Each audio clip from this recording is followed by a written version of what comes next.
Okay, good morning, everyone.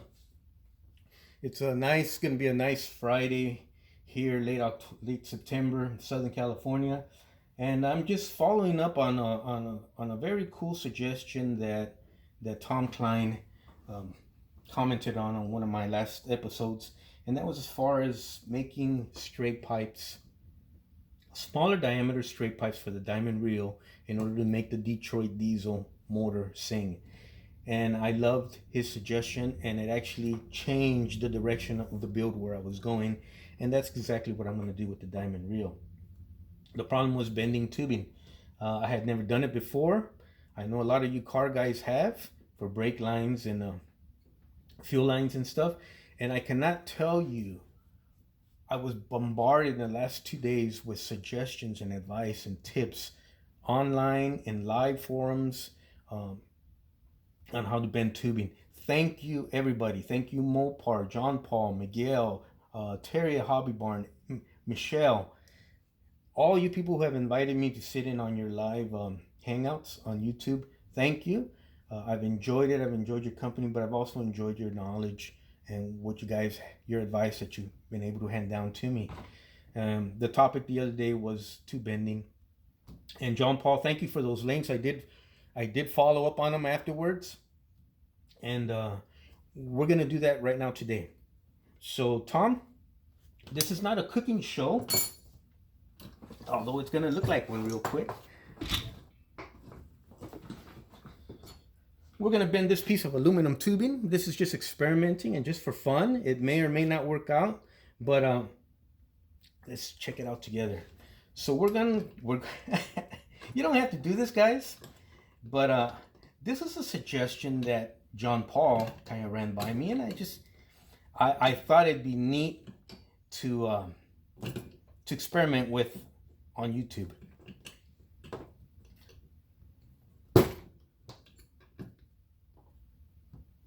Okay, we're gonna pinch the end of this sucker.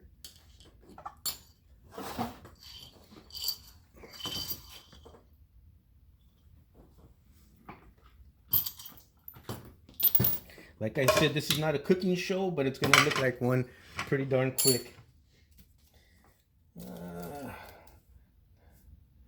We're gonna fill the inside with salt. You could use sand or casting sand or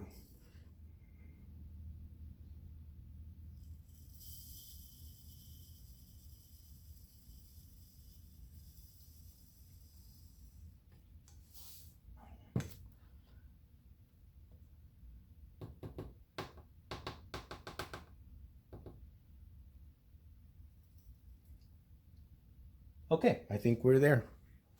I think we are there. So we'll pinch the other end. I know I'm using this vise type thing. You don't really have to do that. You can use a pair of pliers, which is what we'll do right here. Aluminum is real soft and easy to work with. Okay. So John Paul, that is filled with sand, normal household kitchen sand. I'm sorry, salt, not sand. Okay. Tom, sir, are you a betting man? Now you're a professional driver. You're in the agricultural business. I know you've dealt with this before in the past, but for like my ex-girlfriend used to say, for shits and giggles, let's just have some fun with this and see what comes out.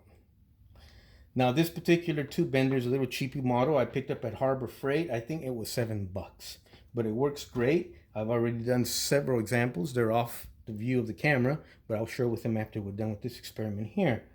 So it comes for 3 sizes. I think 1/8 or 1/5, 3/16, and a 1/4 inch. Make sure you put it in the slot that's appropriate for the size of your tubing. We're using 1/4 inch tubing in this particular case. It's aluminum. We'll put it in the slot or grooves for 1/4 inch. We match the notches in the beginning and we match them at the end, hopefully when our bending process is done. So let's see what happens.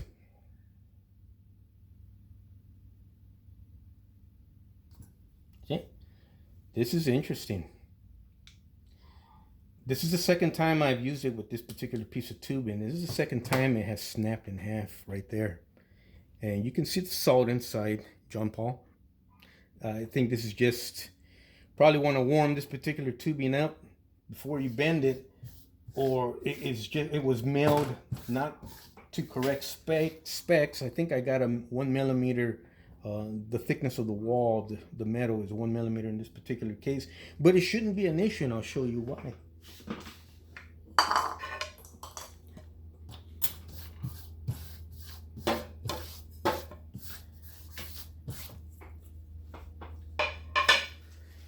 Because Tom Cline, before I filmed this just the other day, I did, using the same pack, the same lot of aluminum tubing. For some reason, these came out perfect, and that particular tube piece I just used right now snapped twice. But we're gonna use this on YouTube. This is just an experiment. This is like science class.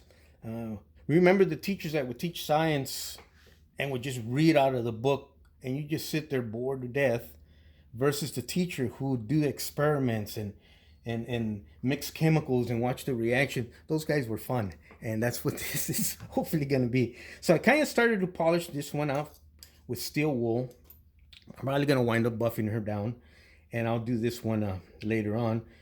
But I didn't put salt in these. I just bend them just out of the tube, and they seem to work perfect, versus that one down there. That was just probably a bend, and it's the same 1 millimeter thickness wall, 1/4 inch tubing. But this is actually what we're going to use, Tom. Thank you, on the Diamond Reo and her Detroit diesel. So once again, I want to thank you, Tom Cline, for your wonderful suggestion that literally made me change what I was doing with my build and go in a different direction. Let me share some more stuff with you. These are the beautiful, beautiful custom exhaust stacks that they sell on eBay. And these were going to go originally on the Diamond Reo, but I like where this is going. I'm going to use these on another project. I got plenty of projects, and I have a perfect project for these particular exhaust stacks. But for the Diamond Reo, sir, and the Detroit diesel, this is what we're going for. I want to thank you once again, Tom. Also, for shits and giggles, look what I came across. That's beautiful stainless steel tubing. That's 2 millimeter wall thickness. This is heavy. I don't think we're gonna be able to bend this with this little guy here, but let's give it a shot.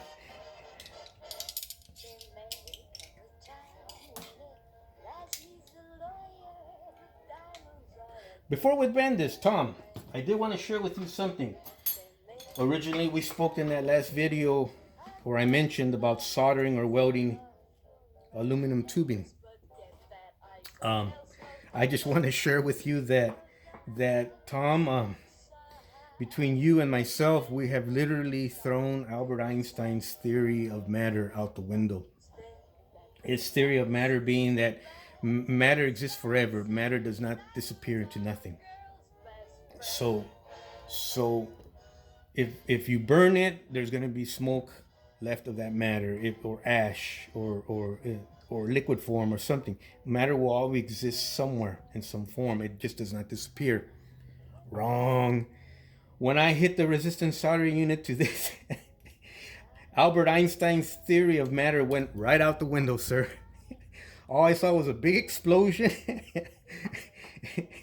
And we literally vaporized the living daylight out of the aluminum tubing I had there. There was nothing left. No smoke, no ash, no nothing.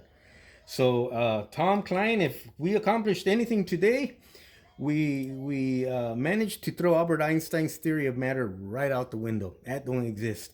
We vaporized aluminum into nothing. Anyways, Tom, here we go, sir. Stainless steel tubing, 2 millimeter wall thickness.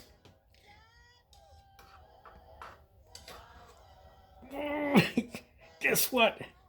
Holy cow. That sucker ain't bending for nothing.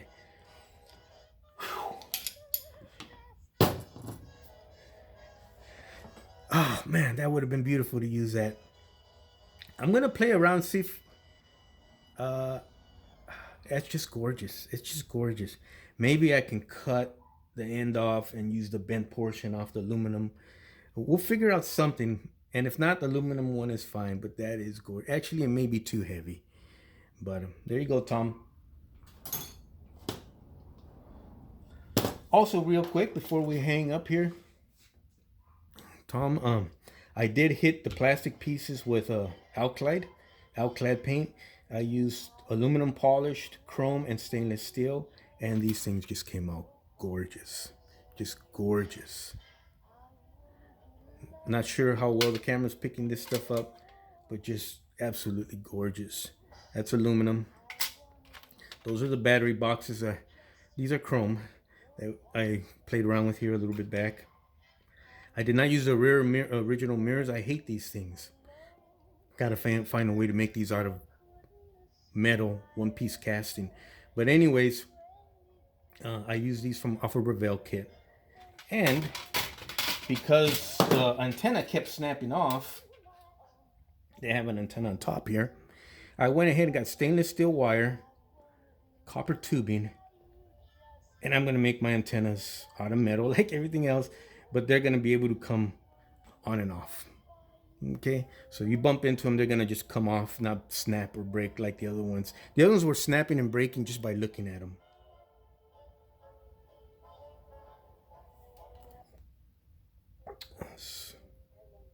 So there you go. Oops. But anyways, you kind of get the idea. The horns, I drilled out the horns.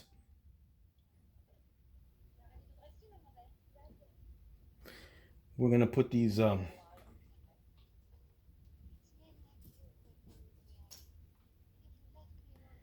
covers for the front, stainless steel covers. And these particular covers, these are off those snap from a craft store, I think from Michael's. These are for snap buttons on clothing. Okay. So also what I want to run by you guys is your Diamond Reo emblems, the tiny little triangle there. Okay. That, it has like a square or a nub or some sort of peg on top there. Well, believe it or not, it's not a square, a peg, or a nub.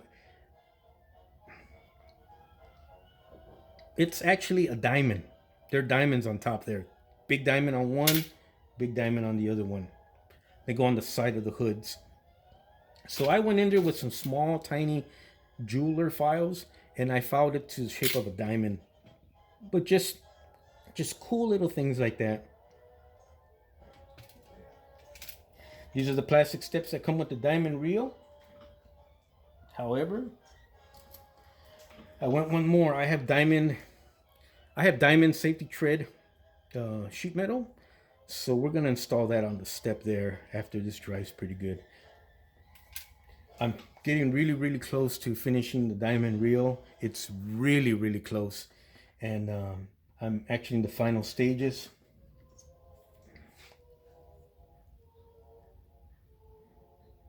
This is alclad paint. I want to send a big shout out to Weekend Hobbyists. Actually, if you guys ask me for advice or questions on how to do this process, I'm going to refer you to Weekend Hobbyists because he knows what he's talking about. The guy is so talented, he does not realize it. He just needs, he needs he needs to plant his feet in the ground and know where he's going. But the guy is beyond talented.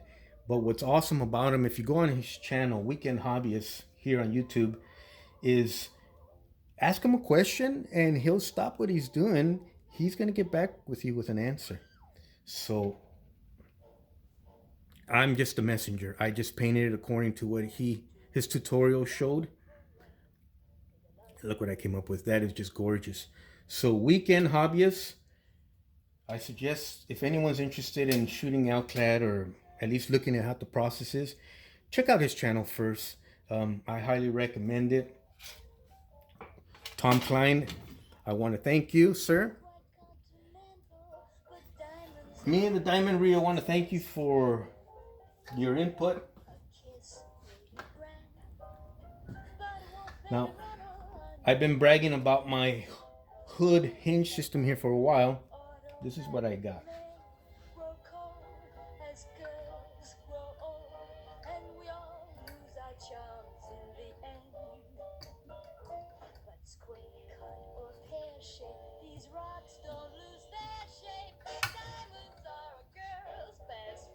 There you go.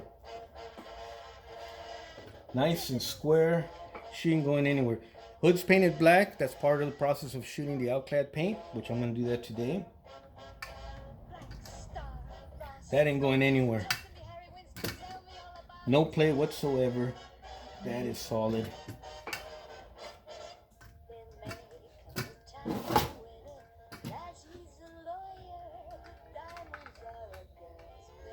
So you kind of get the idea.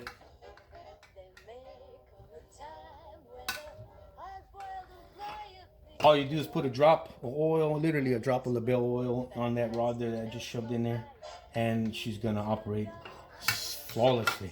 I did get a metal weight, which I'm gonna glue into the bottom of the hood, and it's gonna give it some nice coming down sounds. And the whole idea was to keep everything plumb level and square as far as the hood matching up with the cab.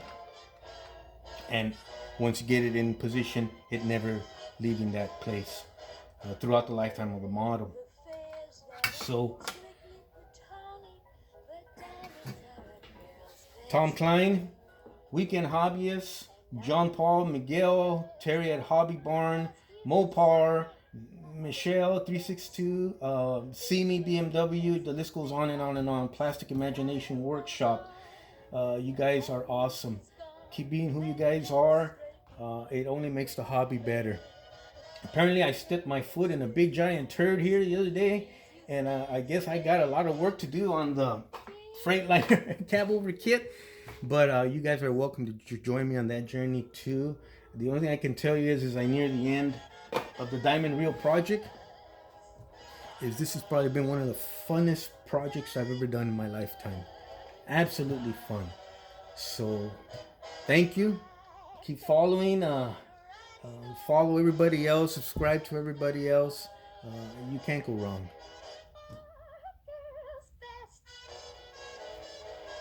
Kaden and Keely, I love you.